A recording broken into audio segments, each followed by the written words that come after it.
UPS drivers, the guys like myself, the people that are delivering the packages, are not being laid off. UPS is not even trying to lay us off. As far as I know, there's still plenty of work for the UPS delivery drivers and even the feeder drivers at this point to be doing what they do. UPS is not trying to lay us off.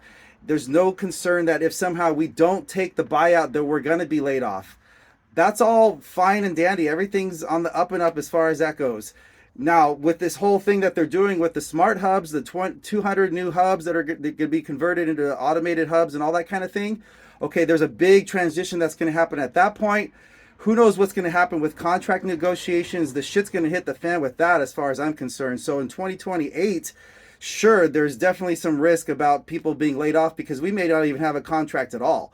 But that's separate, okay? So what I was trying to explain in the last video is they're trying to convert these hubs, and the people that work in the hubs that actually push the packages, load the brown trucks, load the trailers, unload them, and all that kind of stuff, they're the ones that have jobs that are on the line. And UPS is more than likely going to be laying off a bunch of those workers, okay? Those are mostly part-time workers, and that's what we're talking about.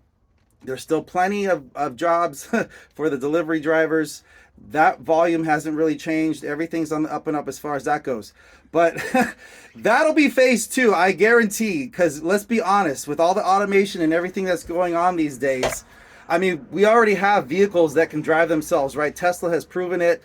That's going to be perfected. It's just a matter of time before the UPS vehicles drive themselves to each delivery point, each pickup point, and then there's some kind of Tesla robot, or maybe 3 or 4 of them, that walk out of the truck and deliver the packages to the house.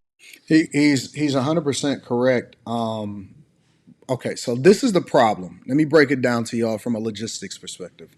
The problem is that you have FedEx and Amazon, who are lower cost carriers, and in Amazon's case, not only are they removing business from UPS or other delivery services, but also they are continue to subsidize their delivery services by the profit generators such as Amazon Web Services, which they can lean on. When I talk about it inside a stock club on the Patreon, make sure y'all tap into the Patreon, link is in the description. When I talk about it, I basically tell y'all the 8 things that we look for and which segments have growth and which segments are easily disrupted. Not gonna get into it here, but long story short, they're offering buyouts at UPS, even though they're offering it to the drivers. That's because they're hoping that they take it because they are some of the highest paid employees, so that they can then promote the people that they would normally lay off that are working in the distribution centers. So when you see these offers going out to the drivers, what you're seeing is UPS effectively saying, hey, natural attrition, anybody that's looking to leave, if you need a little bit of more incentive to get kicked out the door because you know that automation is going to disrupt the industry. And let's be clear, it is going to still disrupt the industry like he's talking about. They want to get out the highest paid people so that they can ultimately reduce the amount of money that they paying, because the true cost, especially with these unionized workforce, is the cost to pay the people, the cost to run the facilities, all of this other type of stuff that's associated, healthcare benefits, so on and so forth, people being late, whatever, complaints, whining. And then the union is going to probably come back later on and try to negotiate for even more money later on down the line, right? Whereas you're still competing against the Amazons, you're still competing against the FedEx, you're still competing against the USPS, the United States Postal Service, right? So, you know, people don't understand that automation, and if you are not educated in it, you really need to tap in. Automation is going to be the true disruptor of what is happening in a lot of these situations and a lot of these circumstances. That's not going to be ideal for the people that work in these industries.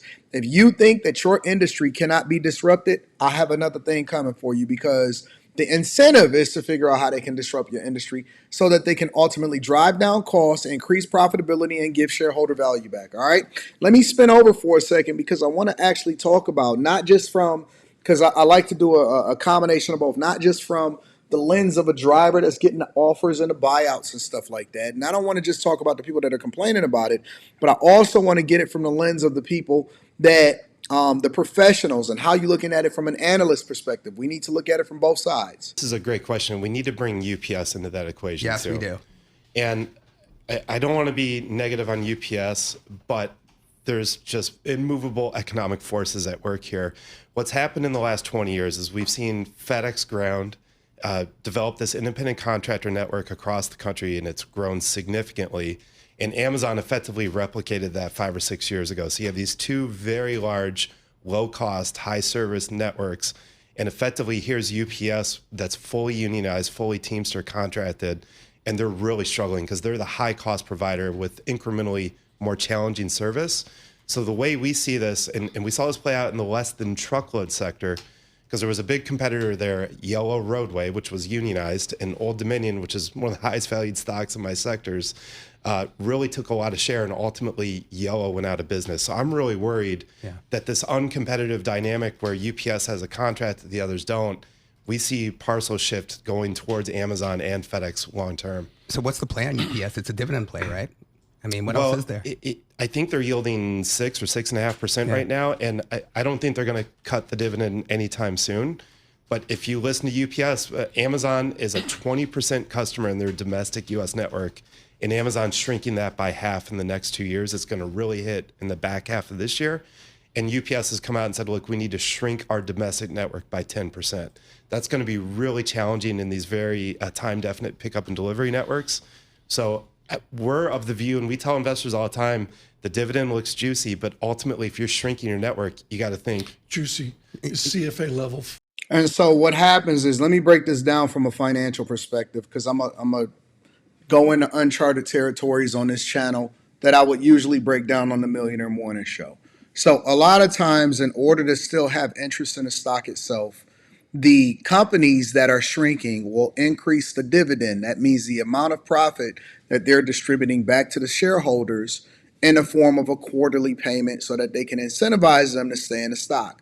The reality is that the real value in the company is whether or not they're growing and if they can compete.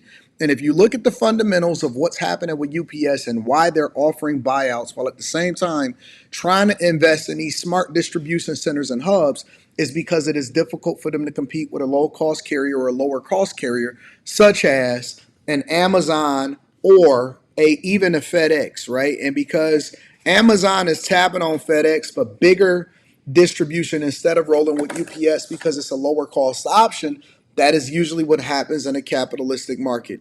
What I am saying here, right, because I know that we're talking about multiple different things and we having different conversations. What I am telling you guys is that if you are a driver, the same way that I told federal workers, the same way that I'm having these conversations with automakers, so on and so forth.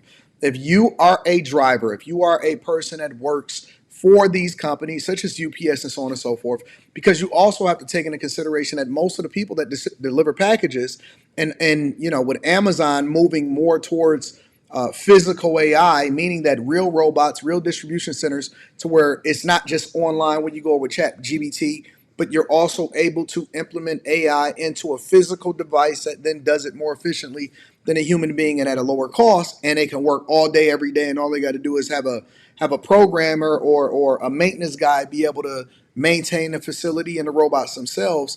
It is going to lower the cost, but while you're at it, I want people to understand that no job is safe, no industry is safe, unless you are an investor and they're trying to return shareholder value, then you could possibly be disrupted, and it is going to be a thing. So what I am telling drivers, I'm not telling them that they need to take the buyout. I'm not telling them that they need to quit. But if you think that UPS is not looking to lay off everybody that they may need to lay off in order to right size the company, then you are incredibly delusional. But completely different conversation. Make sure y'all tap into the Patreon. Link is in the description. Teach Hanley, 40% off your first order plus 20% off life. I love you. I appreciate you. I'm going to holler at you guys later.